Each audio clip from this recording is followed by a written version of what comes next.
বিসমিল্লাহির রহমানির রহিম। মাননীয় সংসদ সদস্যবৃন্দ, আসসালামু আলাইকুম।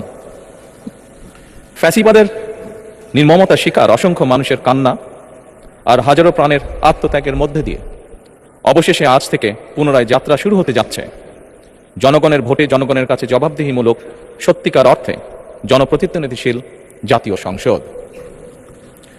বাংলাদেশের জাতীয় সংসদের রাজনীতির এই ঐতিহাসিক মুহূর্তে আমি আল্লাহর দরবারে শুকরিয়া জানাই, যার অশেষ রহমতে আমরা একটি ন্যায়ভিত্তিক গণতান্ত্রিক মানবিক বাংলাদেশ প্রতিষ্ঠার লক্ষ্যে যাত্রা শুরু করতে পেরেছি। 1971 সালে স্বাধীনতা যুদ্ধের থেকে শুরু করে 2024 সালের দেশ এবং জনগণের স্বাধীনতা রক্ষার যুদ্ধ সহ এই পর্যন্ত দেশে গণতন্ত্র এবং মানুষের অধিকার প্রতিষ্ঠার সংগ্রামে যারা শহীদ হয়েছেন, ত্রয়োদশ জাতীয় সংসদ শুরুর এই যাত্রা লগ্নে আমি তাদেরকে কৃতজ্ঞতার সঙ্গে স্মরণ করছি।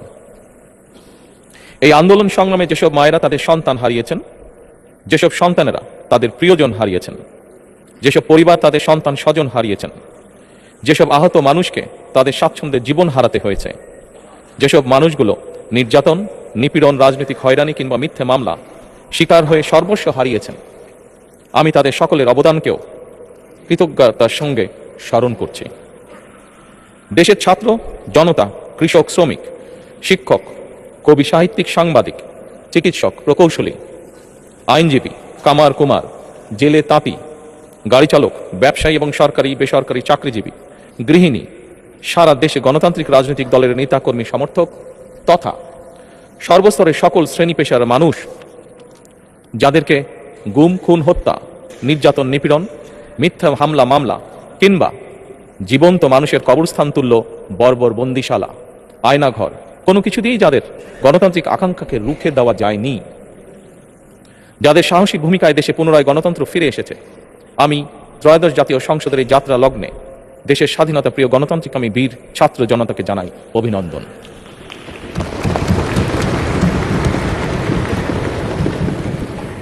সম্মানিত সংসদ সদস্যবৃন্দ, দেশনেত্রী মরহুমা বেগম খালেদা জিয়া জনগণের অধিকার প্রতিষ্ঠায় দেশে সংসদীয় গণতন্ত্র প্রতিষ্ঠা করেছিলেন, সংসদীয় গণতন্ত্রকে প্রাতিষ্ঠানিক রূপ দিয়েছিলেন। সেই গণতন্ত্রকে প্রহসনের রূপ দিয়ে জাতীয় সংসদকে হাস্যরসের খোরাকে পরিণত করা হয়েছিল। দেশে তাবিদারি শাসন শোষণ কায়েম করা হয়েছিল। দেশে সংসদীয় গণতন্ত্র এবং জনগণের অধিকার পুনঃপ্রতিষ্ঠা করার জন্য দেশনেত্রী বেগম খালেদা জিয়া জীবনের শেষ দিন পর্যন্ত লড়াই করেছেন। জীবনে কখনোই স্বৈরাচার কিংবা ফ্যাসিবাদের সঙ্গে আপোষ করেননি। দেশে আজ থেকে আবারও সেই কাঙ্ক্ষিত সংসদীয় গণতন্ত্রের যাত্রা শুরু হলো, আলহামদুলিল্লাহ।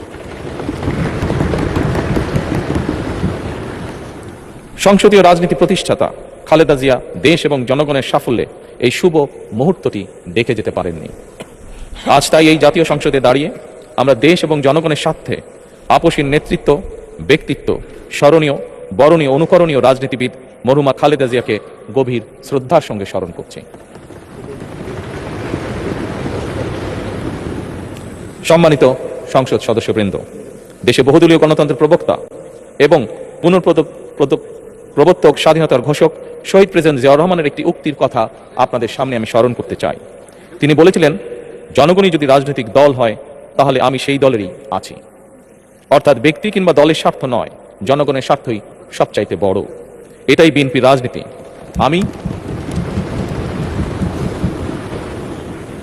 আমি প্রথমবারের মতন বাংলাদেশ জাতীয়তাবাদী দল বিএনপি থেকে জাতীয় সংসদ সদস্য নির্বাচিত হয়েছি। জাতীয় সংসদের সংসদীয় দলের নেতা নির্বাচিত হয়েছি। জাতীয় সংসদে দলের প্রতিনিধিত্ব করলেও প্রধানমন্ত্রী হিসাবে আমি এই জাতীয় সংসদে দেশের প্রতিনিধিত্ব করছি। দল, মত, ধর্ম, বর্ণ নির্বিশেষে দেশের জনগণের প্রতিনিধিত্ব করছি। আমার রাজনীতি দেশ এবং জনগণের স্বার্থ রক্ষা করার রাজনীতি।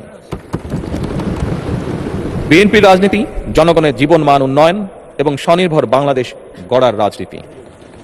প্রতিটি পরিবারকে স্বনির্ভর করাই আমাদের রাজনীতির লক্ষ্য।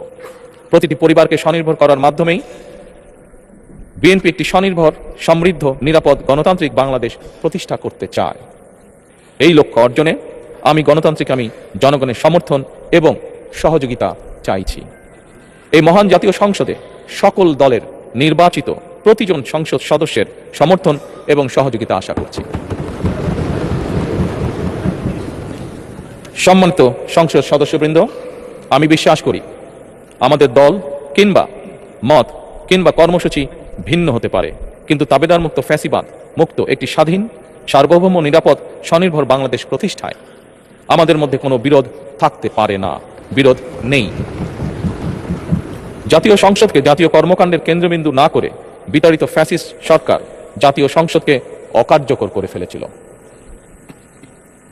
আমরা এই মহান জাতীয় সংসদকে সকল যুক্তি, তর্ক আর জাতীয় সমস্যা সমাধানের কেন্দ্রবিন্দুতে পরিণত করতে চাই। সম্মানিত সদস্যবৃন্দ, নতুন সংসদ যাত্রা শুরু করার সময় সংসদের সাবেক স্পিকার কিংবা ডেপুটি স্পিকার উপস্থিত থাকার কথা ছিল, কিন্তু পতিত পরাজিত বিতাড়িত ফ্যাসিস্ট সরকারের জনবিরোধী এবং গণবিরোধী কর্মকাণ্ডের ফলে যে জনরোষ তৈরি হয়েছিল তাতে এই মহান সংসদের সাবেক স্পিকার বা ডেপুটি স্পিকারকে খুঁজে পাওয়া যায়নি। তাদের কেউ কারাগারে, কেউ নিখোঁজ কিংবা কেউ পলাতক। দীর্ঘ ১.৫ দশকের ফ্যাসিবাদী এবং তাবেদারি শাসন শোষণের পর জনগণের ভোটে নির্বাচিত প্রতিনিধিদের নিয়ে আজ আমাদের এক বিশেষ পরিস্থিতিতে জাতীয় সংসদের কার্যক্রম শুরু হতে যাচ্ছে। এমন পরিস্থিতিতে আমরা সংবিধান এবং সংসদের কার্যপ্রণালী বিধির বিধান অনুসরণ পূর্বক ত্রয়োদশ জাতীয় সংসদে সভাপতিত্ব করার জন্য আজ আমি প্রবীণ রাজনীতিবিদ এবং 5 বারের মতন নির্বাচিত জাতীয় সংসদ সদস্য জনাব ডক্টর খন্দকার মোশাররফ হোসেনের নাম প্রস্তাব করছি। সম্মানিত সংসদ সদস্যবৃন্দ, আমাদের সংসদীয় রীতিনীতির ইতিহাসে এই ধরনের পরিপ্রেক্ষিত নজিরবিহীন নয়। 1973 সালে তৎকালীন প্রধানমন্ত্রী মরহুম শেখ মুজিবুর রহমান ওই সংসদের সদস্য মাওলানা আব্দুর রশিদ তর্কবাধীশের নাম প্রস্তাব করেছিলেন এবং তার সভাপতিত্বে বাংলাদেশের প্রথম সংসদের প্রথম অধিবেশন শুরু হয়েছিল। আমি জাতীয় সংসদের সকল সম্মানিত সদস্যকে স্বাগত এবং ধন্যবাদ জানাই। আল্লাহ হাফেজ। বাংলাদেশ জিন্দাবাদ।